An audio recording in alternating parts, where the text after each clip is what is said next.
So this FBI agent wants to be a spy so bad that he ends up spying on his own government and getting people killed. Now the guy's name is Bob, and Bob really wants to be like 007. I mean, he used to read those James Bond books as a kid, and now that's the life he wants. But unfortunately for Bob, he's nothing like James Bond. He isn't smooth or athletic. In fact, he's just a nerdy accountant. So he's like, fuck this, I'm gonna spy on someone. So he starts spying on his own wife, this woman, Bonnie.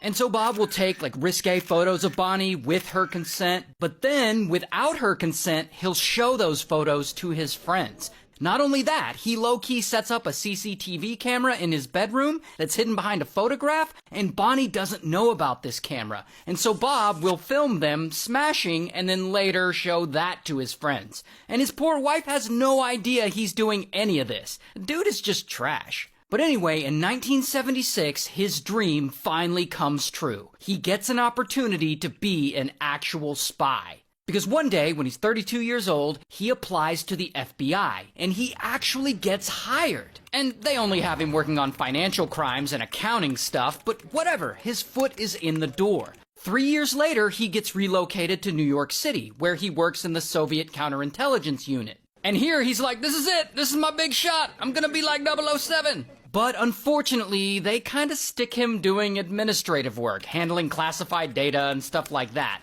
And this kind of pisses Bob off. I mean, he got into this business to do espionage. How dare they undervalue him? So he's like, fuck this, I'm gonna be a spy no matter what. So one day, Bob goes over to a local Russian trading company in Manhattan. And he just walks into their offices and he talks to them and he's like, I want to be a spy, so let's make a deal. I'll give you some FBI secrets and in return, you pay me money. Now keep in mind, this is all happening during the Cold War, so tensions between the Soviet Union and America are really high. And this local Russian trading company isn't actually a local Russian trading company. It's actually a front for the GRU. The GRU is like the Soviet equivalent of the CIA. And so these Russians are sitting there listening to Bob's crazy idea, and they're like, Konechna.